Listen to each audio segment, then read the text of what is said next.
voudrais revenir sur une idée que vous avez évoquée tout à l'heure, c'est-à-dire euh, le fait qu'en matière d'évaluation, par-delà les aspects techniques, pédagogiques, etc., les imaginaires sous-jacents jouent un rôle absolument essentiel, comme vous l'avez dit tout à l'heure, sans que nous en soyons forcément conscients. Et mon deuxième point de départ, c'est de dire que dans ces imaginaires, au sein de ces imaginaires, dans notre pays, la tradition religieuse, la tradition chrétienne joue un rôle essentiel. Alors, ça choquera peut-être ceux qui pensent que l'enseignement est laïque, certes, mais on sait bien que dans l'histoire du système éducatif français, celui-ci s'est construit assez largement en concurrence, en rivalité avec l'enseignement religieux. Il a dû s'émanciper d'une tradition séculaire qui était fondamentalement religieuse. Et pour s'en émanciper, d'une certaine manière, il s'en est largement inspiré et il en a souvent repris les codes. On le sait sur le plan institutionnel, notre enseignement secondaire doit énormément au collège jésuite, mais on le dit moins en matière de représentation justement de l'enseignement lui-même et de conception de l'évaluation. Et c'est cet aspect que je voudrais très rapidement évoquer. Première remarque, notre conception de l'évaluation est très largement surdéterminée par la croyance au péché originel, pour dire les choses un peu brutalement. C'est-à-dire qu'il y a dans notre imaginaire une représentation très négative, très pessimiste de la nature humaine qui nous vient de la tradition chrétienne. Saint Augustin, dans les Confessions, évoquait son enfance et disait la chose suivante: cet âge que je ne me rappelle pas avoir vécu, j'hésite à le compter dans la vie que je mène en ce siècle. Il est pour moi plongé dans un aussi noir oubli que le temps que j'ai passé dans le ventre de ma mère. Et au XVIIIe siècle, vous connaissez le célèbre traité des études de Charles Rollin, qui a été maintes fois réédité et qui était la Bible des collèges jésuites et des pédagogues. Rollin écrivait: il y a dans le cœur de l'homme, depuis sa corruption, une malheureuse fécondité pour le mal. Cette pente naturelle au mal est fortifiée le plus souvent dans les jeunes gens par tout ce qui les environne. Et on pourrait multiplier les citations. Un siècle après, au XIXe siècle, Renan, dans ses souvenirs d'enfance et de jeunesse, avec une belle métaphore: l'arbre naturel n'a pas de beaux fruits, l'arbre produit de beaux fruits dès qu'il est en espalier, c'est-à-dire dès qu'il n'est plus un arbre. Donc la nature humaine est mauvaise, il faut la redresser, il faut la contrarier. Ce thème du redressement, pratiquement au sens des maisons de redressement, hein, comme on a dit à une certaine époque, est extrêmement caractéristique du regard porté par l'institution, même quand elle est devenue laïque, sur les jeunes. Alors s'oppose à cela, bien sûr, une vision plus optimiste, qui est la vision héritée des Lumières, la vision de Rousseau, celle de Condorcet, qui croit au contraire à ce qu'on appelait à l'époque une perfectibilité de la nature humaine et qui imagine l'éducation comme un épanouissement de potentialités heureuses et non pas comme la correction, le redressement d'un défaut initial. Et en fait, les deux conceptions vont entrer en concurrence. Il y a quelqu'un qui l'a très bien vu, c'est Michelet, qui, en 1869, au début du livre qui s'appelle Nos fils, explique très bien comment une conception héritée de la Révolution française, disons pour aller vite de Condorcet, s'oppose à la notion de culpabilité originelle portée par l'Église. Alors, les deux conceptions vont s'affronter. Simplement, ça ne se passe pas de la même manière selon le niveau d'enseignement concerné.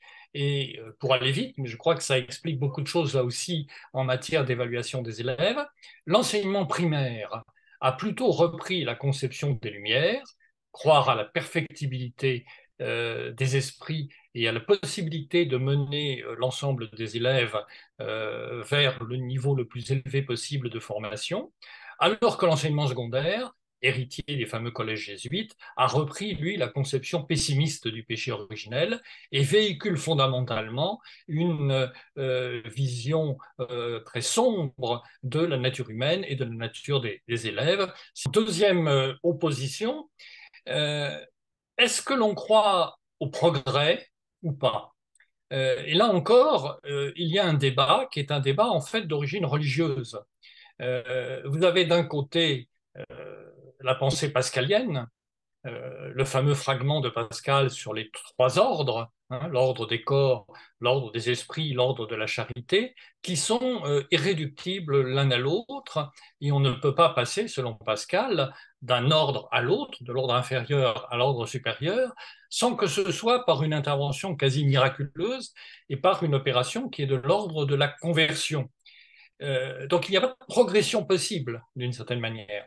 Et à cette vision-là s'oppose, y compris dans la pensée chrétienne, une tradition qui, elle, est héritée de François de Sales, hein, et de son introduction à la vie dévote, et qui décrit au contraire l'itinéraire qui mène vers la sainteté comme autant de marches à franchir, les unes après les autres. Chacun va jusqu'où il peut, mais en tout cas, une progression est possible. Alors, la notion de progression opposée à la notion de conversion, elle est aussi au cœur de la réflexion pédagogique et de la conception du second degré, notamment de l'évaluation. En gros, beaucoup d'enseignants continuent, héritiers d'une tradition pascalienne, à ne pas croire à une véritable possibilité de progression. Quand un élève a 10 une année donnée en mathématiques, on a du mal à imaginer qu'il puisse avoir 11 ou 12 années suivantes, et on a plutôt tendance à penser que la perspective est uniquement celle d'un déclin. Alors du coup, qu'est-ce qu'on fait? On le fait redoubler. Mais il faudrait s'interroger aussi sur ce que signifie le redoublement. Et je pense que le redoublement, d'ailleurs beaucoup de travaux l'ont montré, n'est pas un outil au service d'une progression pédagogique. Il est en fait, et on rejoint la tradition pascalienne, une deuxième chance donnée d'échapper à la condition initiale et de devenir conforme à l'ordre souhaité, à l'ordre supérieur. On n'est pas dans une véritable réflexion sur la progression, on est euh, dans une très hypothétique deuxième chance qui permettrait à l'élève d'échapper à la fatalité du déclin. Et puis, troisième remarque, troisième thème, vous m'excuserez du caractère abrupt de mes propos, mais c'est pour aller vite. Réfléchissons un instant à la notion d'examen par rapport à celle de concours. Et je crois que pour des raisons qui, là aussi, sont liées à la culture religieuse originelle, on a en France une certaine incapacité à penser les examens, ou plus exactement à les penser autrement que sur le modèle du concours. Qu'est-ce qui fait la différence entre un examen et un concours? C'est que dans un examen, c'est normal de réussir, et dans un concours, c'est normal d'échouer. La probabilité dans un concours, c'est que la majorité des candidats ne soient pas sélectionnés et donc échoue. Or, cette conception-là, qui fait que dans un examen, on pense que l'examen n'a plus aucune valeur si trop de personnes le réussissent. Cette conception-là, elle est aussi d'origine religieuse. C'est le syndrome de la porte étroite. Ça remonte à l'évangile de Luc, qui écrit, quelqu'un demanda au Seigneur, Seigneur, n'y aura-t-il que peu qui soient sauvés? Il leur répondit, efforcez-vous d'entrer par la porte étroite, car beaucoup, je vous le dis, chercheront à entrer et ne le pourront pas. Et cette conception-là, qui a très largement imprégné notre enseignement, notamment secondaire, il explique que la réussite paraît suspecte.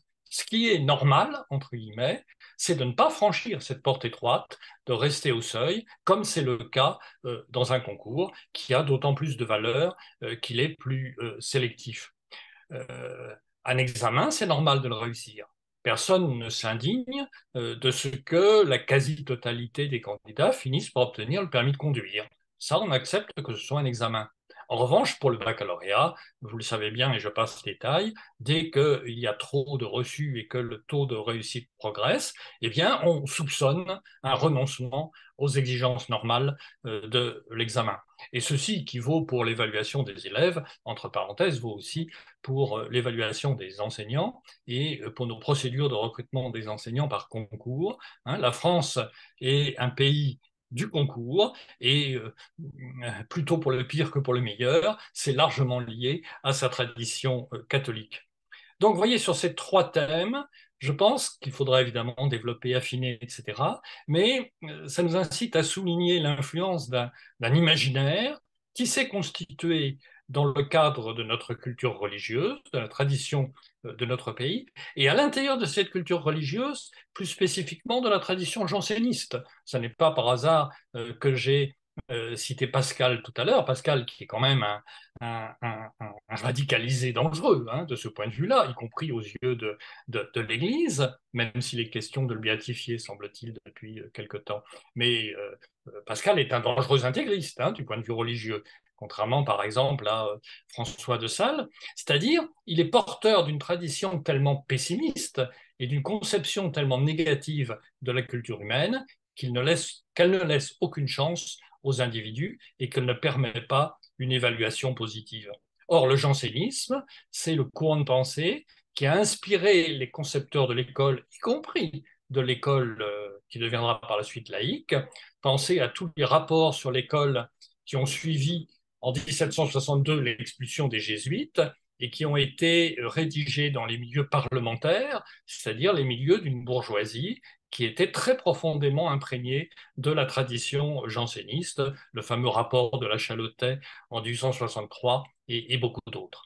Voilà, donc il y aurait, au sens où Foucault parlait d'une archéologie du savoir, il y aurait toute une archéologie à faire de nos représentations en matière d'évaluation. Et je crois que là, du coup, encore une fois, peut-être pour le pire plutôt que pour le meilleur, la tradition chrétienne de notre pays joue un rôle important. Voilà, j'arrête là pour ne pas dépasser le temps que vous m'avez accordé.